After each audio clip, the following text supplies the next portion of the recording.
जय हिंद दोस्तों, स्वागत है तुम सभी का तुम्हारे अपने चैनल में स्नेह और अपना है। तो यार मैं इसके पहले टॉपिक्स कराया हूं। हम लोग का चैप्टर क्या चल रहा है? Indian economy on the eve of independence. ठीक है, इसके पहले जो हम लोगों ने देखा था वो क्या देखा था? Stagnation of agriculture sector under the colonial rule. और आज जो हम लोग देखेंगे वो देखेंगे industrial sector under colonial rule, कि हमारे भारत का जो इंडस्ट्रियल सेक्टर था उसकी स्थिति क्या थी, उसका वो कंडीशन क्या था कॉलोनियल रूल के दरमियान। कहने का मतलब जब हमारे भारत में व्हाइट डॉग थे, सॉरी मतलब कॉलोनियल ब्रिटिश गवर्नमेंट थे, उनके अंडर में कैसा हमारा इंडस्ट्रियल सेक्टर था। ठीक है, तो अब ध्यान से सुनना। अब देखो, तो इंडस्ट्रियल सेक्टर की बात करो। अब देखो, सबसे पहली बात ये होता है कि India was well known for its handicraft industries. Bharat को हैंडीक्राफ्ट इंडस्ट्री के लिए पूरे विश्व भर में जाना जाता, even in European market, European international market. ठीक है, तो भैया आखिर ये हैंडीक्राफ्ट इंडस्ट्री में डिक्लाइन हो गई।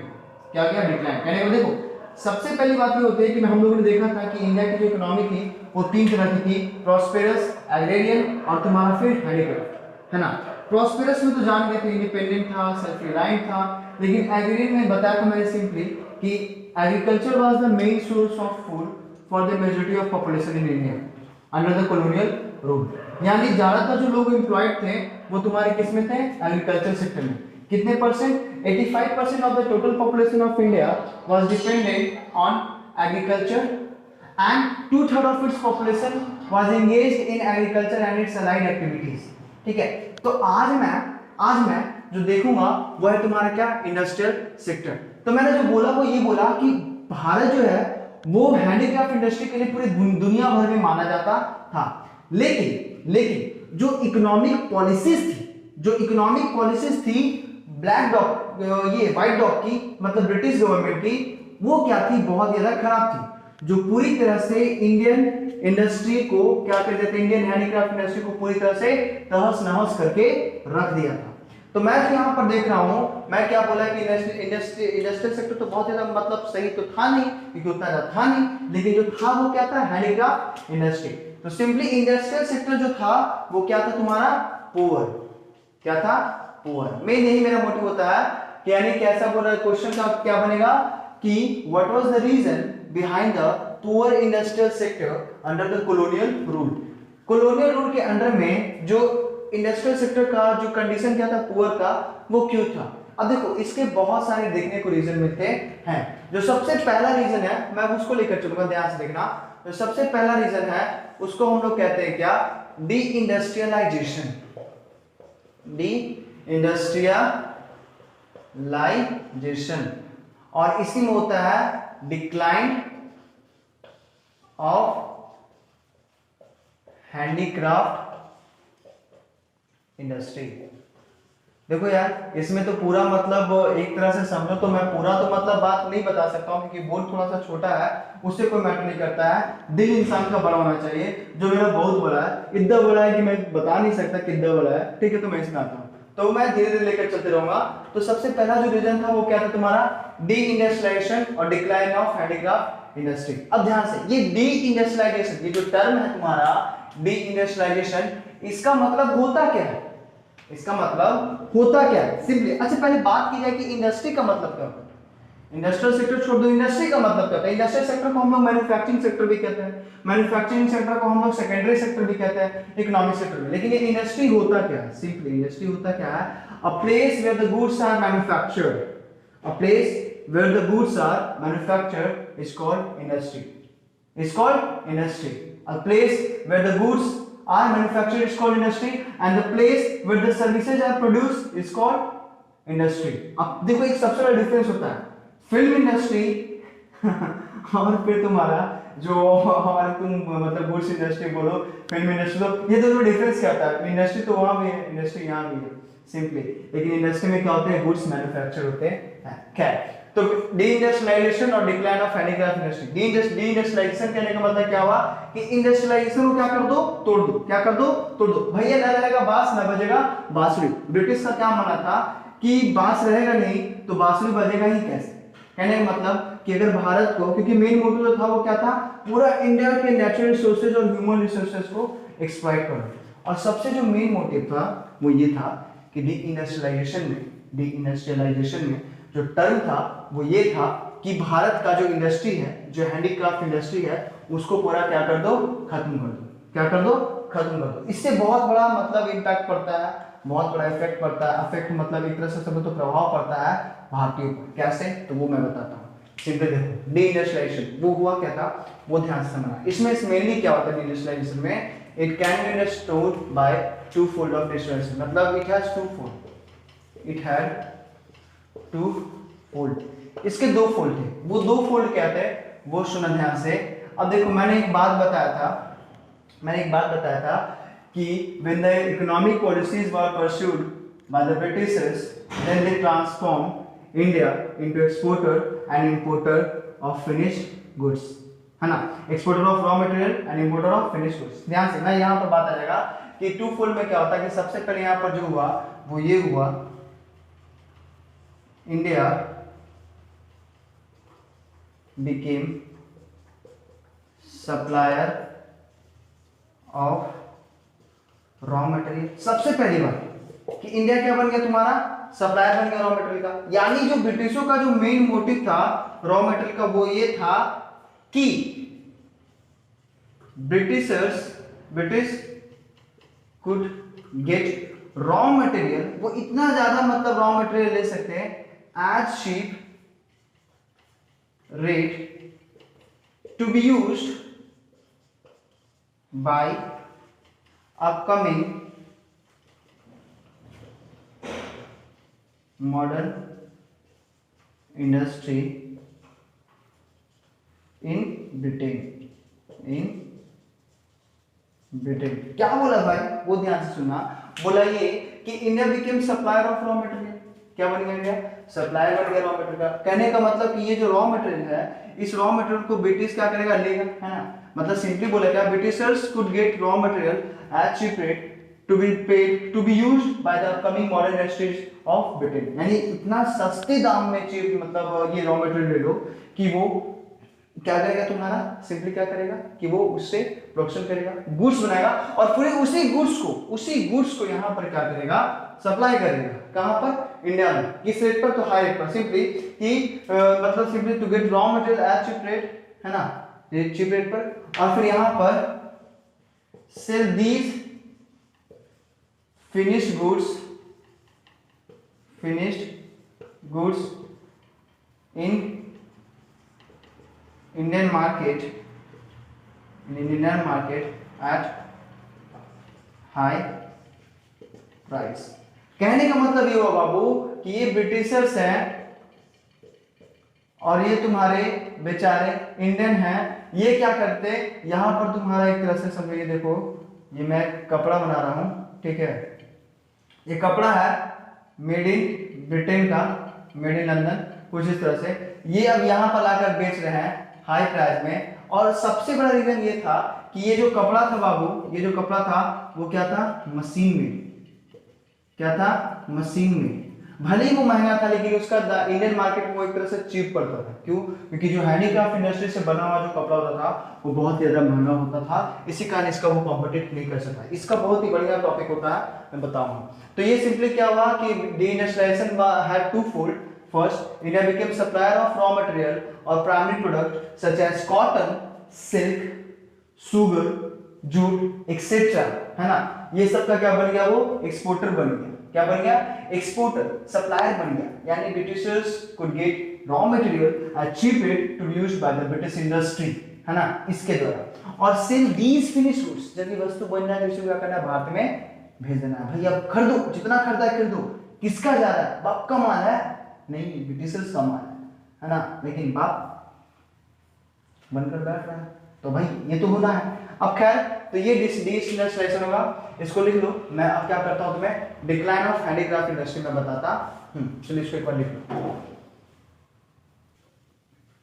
अब भाई देखो, अब जो बात होगी वो किसकी होगी, डिक्लाइन ऑफ हैंडीक्राफ्ट इंडस्ट्री। आखिर ये हैंडीक्राफ्ट इंडस्ट्री का डिक्लाइन हुआ कैसे ये हैंडीक्राफ्ट इंडस्ट्री जो है वो पूरी तरह से बर्बाद हो गई। देखो यहां पर से जो व्हाइट डॉग का, सॉरी, जो मतलब ब्रिटिशर्स का जो सबसे मेन कदम होता था, जो सबसे घिनौना कदम होता था, जो सबसे घटिया स्टेप होता था, वो ये होता था तुम्हारा क्या, इकोनॉमिक पॉलिसीज को इंट्रोड्यूस करना। कहने का मतलब अलग अलग तरह के पॉलिसीज को इंट्रोड्यूस करते थे।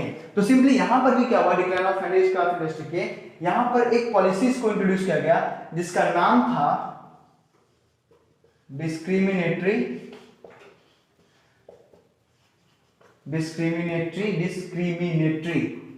Of tariff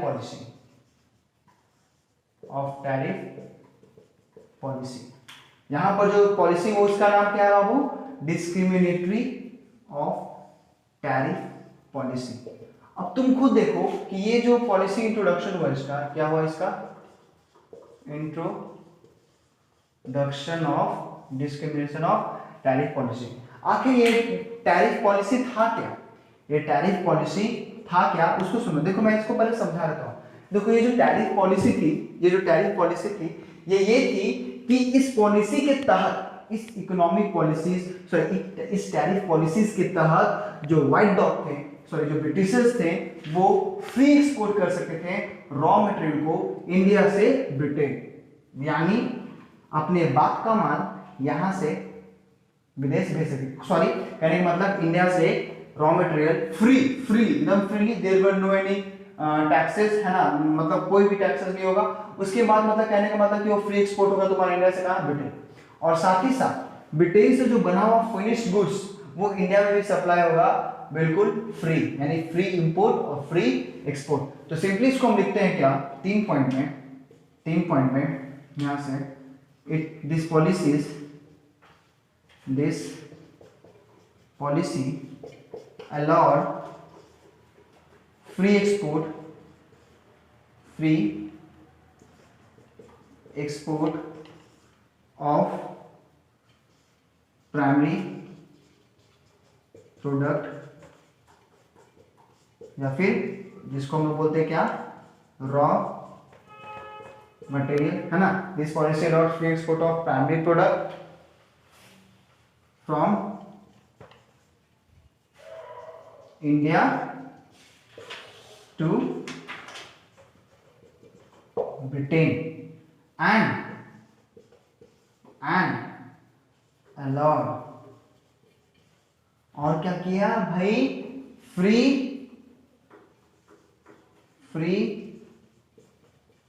import of finished goods of Britain, है ना, और and a lot free import of finished goods of Britain in India, है ना। यानी कहने का मतलब कि अब यहाँ पर कोई भी टैरिफ बैरियर्स नहीं होगा, सिर्फ ब्रिटेन के लिए, सिर्फ और सिर्फ इंडिया के लिए, ठीक है। ये हुआ कि दिस पॉलिसी ये सबसे पहले पॉलिसी क्या की, फ्री एक्सपोर्ट की बात की, और तुम्हारा क्या बात की, फ्री इंपोर्ट की बात की। लेकिन ये फ्री एक्सपोर्ट फ्री इंपोर्ट हुआ किसके लिए, सिर्फ ब्रिटेन के लिए, है ना। और जो साथ ही साथ ये दूसरा जो स्टेप लिया गया वो ये हुआ कि दिस पॉलिसी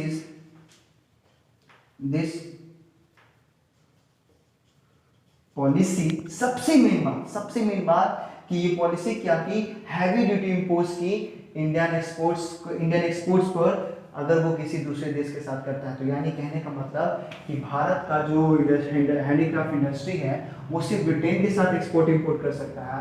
अगर वो किसी दूसरे देश के साथ एक्सपोर्ट इंपोर्ट करेगा तो निश्चित तौर पर उस पर हैवी टैरिफ बैरियर होंगे, जिसके और ह्यूज टैक्सेस के कारण क्या हुआ कि कोई भी उसके साथ अदर कंट्री व्यापार करने के लिए रेडी नहीं होगा, और ना ही हुआ। तो सिंपली दिस पॉलिसी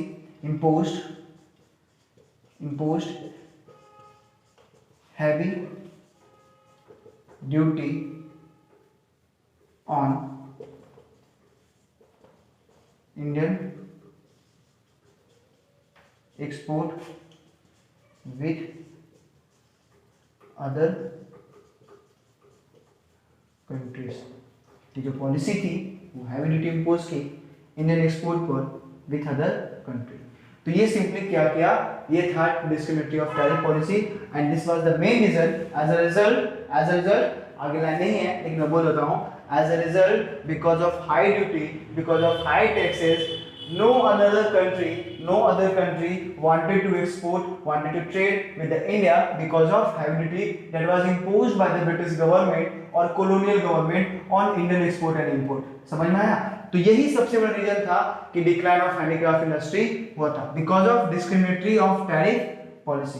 ठीक है, तो ये लिख लो। इसके बाद हम लोग का जो दूसरा रीजन है, दूसरा कारण है, वो ये कारण है, वो क्या है तुम्हारा adverse effect of decline of handicraft industry. तो एक बार इसे लिख लो, ठीक है, मैं इसे लिस्ट करता हूं। चलो, तो वो तो सबसे पहला रीजन था, वो जो सबसे मेन रीजन था। मेरे हिसाब से बोर्ड में ऐसा ही क्वेश्चन पूछेगा, ठीक है। लेकिन जो अभी जो दो तीन टॉपिक जो और बच रहा है, इसी में 3 पॉइंट, वो ध्यान से सुनना। दूसरा पॉइंट जो होता है वो ये होता है adverse effect of handicraft industry. सबसे पहले कि adverse effect of handicraft industry. दूसरा जो तीसरा जो है वो क्या होता है तुम्हारा, तीसरा जो होता है वो है बाबू